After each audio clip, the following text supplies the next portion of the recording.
Welcome back, guys. Today I just want to take a second and talk about my bipolar disorder and how I'm going to go about doing what I need to do to get that back under control and get my mood to be happier and be where I want to be to have an optimum, lifestyle. Like right now, for the past couple weeks, I've been mean, I've been crying, I've been happy, then back to mean, then crying again, and sometimes it's mean and then crying, and yeah, it's a whole bunch of emotions mixed in one. And how I explain it to people is, I feel like I'm in a box and can't get out of that box. Like it's just taped shut with something really heavy on top of it, and you can't get out. And you're fighting your way out constantly. And honestly, the only thing that helped me was medication, counseling, and just a good hard look at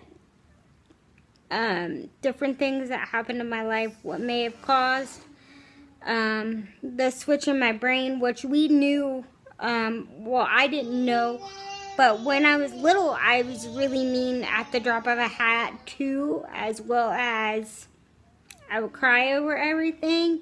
And at the age of, I think, 18, when I turned 18, because my grandma wouldn't put me on medicine when I was 16 and 17, because her claim was she didn't want me to be a zombie. Well, at the age of 18, when I was old enough to go have myself put on medication, my husband, encouraged me to go do that and encouraged me to get diagnosed. And on the first day in there, she gave me a diagnosis. Sorry, guys, my son's singing his ABCs. He's trying to fight sleep. She gave me a diagnosis of bipolar. I remember distinctly coming out of the office and my grandma saying, "What did she say?" And I said, "Well, she said I had bipolar." And she looked at me square in the face and she said, "Bull crap." I said, "How is that bull crap?" Honestly, if you look back at it, you could see where I would just changed. And she said, "I think you're just spoiled, Brad. I've always spoiled you, and that's the way it is." And then it took me couple nights with my medication for her to realize a huge difference in me, and it was my turning point was that medication. I also have anxiety disorder, and so that kicks up from time to time.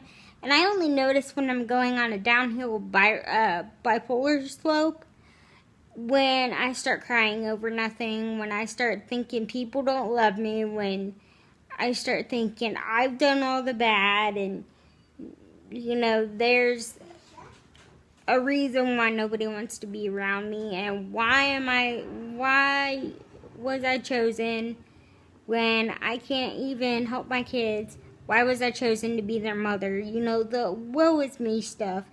And Cymbalta's it's been okay with helping me, but it hasn't done the job completely. I need an antipsychotic to help me with that, and some anxiety medicine. So what's going to happen is my friend is going to take me to the doctor when I make an appointment, and we're going to get that squared away, as well as my wheelchair and my braces and my teeth, and I'll be a whole new me. You'll see new vlogs and you will be like, "I don't even recognize that person." I hope that's what you guys are saying, and hopefully you don't come back saying, "Wow, she looks even uglier than before." So if you guys see me just having down days, it's because my bipolar has kicked in, and it's just me with my bipolar. And encouraging words, good moods. None of that really seems to help unless the people around me that are around me or typing to me on the internet are in good spirits and don't try to come at me with judgmental, because when I'm off my medicine, and I have been off my medicine for a good, I'd say, a year now, when I'm off my medicine, I think people are automatically attacking me whenever they say something about my life, my kids, my husband. I'll go to bat for my husband before he'll go to bat for himself, So it's, a lot of it is just my bipolar. I had a crying episode this morning. I went to bed because I hadn't slept all night last night. And that's another thing with bipolar disorder. You really have problems sleeping. Sometimes you sleep a lot, which I just went through that phase. And sometimes you sleep very little, which I stayed up all night till probably 11 o'clock this morning. And I finally told my husband, I said, I have to lay down.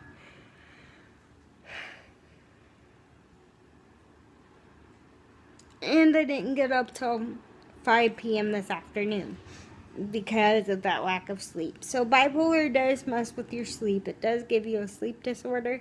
You go through different phases of the bipolar disorder at different moments. Along with the bipolar disorder comes the anxiety, because when you have sleeping problems and stuff of this nature, you start to panic about stuff that you shouldn't even be panicking about. Like mine was, well, how am I gonna get, this or that, or it was stuff that I wanted. It wasn't even stuff that I needed, and I was panicking about it, and it was just a roller coaster of emotions, and it has been this past couple of weeks. So hopefully I can get that sorted out and I'll calm down, and not to mention it's really hot in my house. So as you can see, I'm kind of sweating everywhere. So, I just wanted to give you a quick update with, if you see me down spiraling, please just be like, are you okay? Are you having a good day? Make sure you also lift me up in some prayer. I don't know if that will help, but usually it does. Anyways, this video is sitting right around the time that I usually stop. Actually, we're a minute over of what I usually stop. So I am going to let you all go, and I hope that you have a good rest of your night/morning, and I'll talk to you in the next vlog. If you like this video, run that like button over. If you didn't, give it a thumbs down. If you're new here, subscribe. I don't bite too hard. Anyways, I'll see you guys in the next video. Stay beautiful. Bye.